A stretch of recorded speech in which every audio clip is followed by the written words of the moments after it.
Suffering from dry, tired, irritated eyes? Don't let dry eyes win. Use Sustain Pro. It hydrates, restores, and protects dry eyes for up to 12 hours. Sustain Pro. Triple action dry eye relief. Listen, all you New Yorkers. Excuse me. Taxi. Okay, man, we're looking around. This is the 77 WABC minicast. Let's go to Jonathan Levine. We got some breaking news. Breaking news. WABC. And John, of course, they're the great journalist with the Washington Free Beacon. John, you wrote a big blockbuster column about this coffee shop owner. This is the guy who smeared Congressman Dan Goldman, telling him, he shouldn't be having genocide juice. It's really shocking. What do you know about the owner of this coffee shop?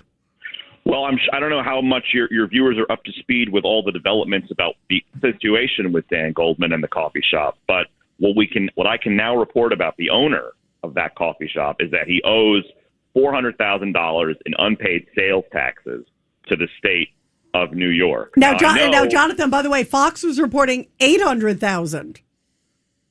Okay, well, it could be true. I don't know. I mean, the thing about unpaid taxes is there's a million different rocks to look under. I found almost 400,000. It could be up to 800,000. I don't know what Fox. I don't have that, but I believe Fox. I don't know. I'd be curious to see where they got that. But the point is, whatever it is, it's a couple 100,000. That's a lot. He saw your 400 and raised you 4. Right, they doubled it. And John, it's so evil. You own a supermarket, a great supermarket called Gristedes, and when someone pays a sales tax, it's a product they buy at your supermarket. Where does that money go? That goes to the state. It goes to the government. You don't keep the sales tax. It's not our money. It's the state's money. It doesn't go to John Katzimatidis. And, by the way, it's a crime to divert even a penny of that money. It's a crime. You can go. It's not about 400,000. Yes, and you can go to prison for that. Absolutely. Well, we'll see if that happens. Far from going to prison, they let him put a coffee cart in Prospect Park while these bills were racking up. Unbelievable. And of course, like any form of due diligence, you have to look at the health code. You have to look at the health inspections whenever you're dealing with a restaurant or a cafe. And well, what do you think we found there? Flies, vermin, unsanitary conditions. It had, I think the most recent inspection at one of his locations had 36 points, and it said grade pending. But if you're in the restaurant industry, you know that when it says grade pending, it means they don't want to give it a C.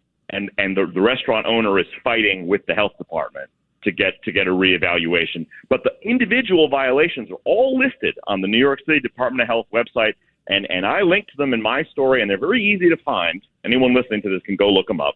And I would urge you to look up your favorite restaurant in New York City in the New York City Health Department website. You might find a lot of stuff that could surprise you.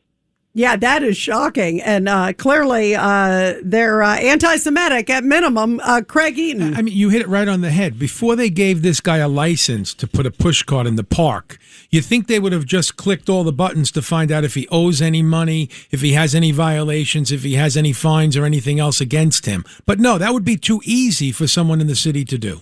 And you know what I'm curious? Who is this guy? Like, what's his background?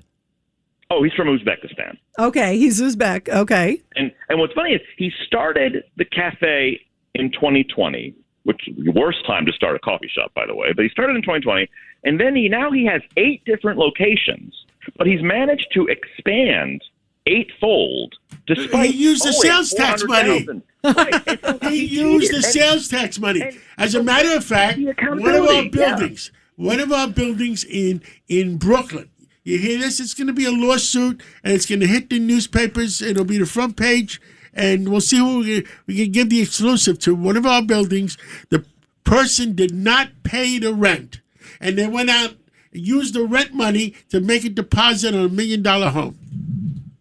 Yeah, well, there's a million different scams going on, and it's just crazy that not only has this person been allowed to personally profit to the tune of $400,000 and expand his business and get a coffee cart in the park. Using the sales tax money.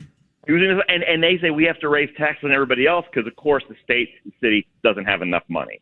And meanwhile, jokers like this are running around. Unbelievable. And needless to say, big Mom Donnie supporter, big supporter of Graham Plattner and all the rest of it. John, come on the show more often and tell the people the truth. Yeah, you always have some great scoops, John. You call me up anytime, and I'm all there. right. We love it.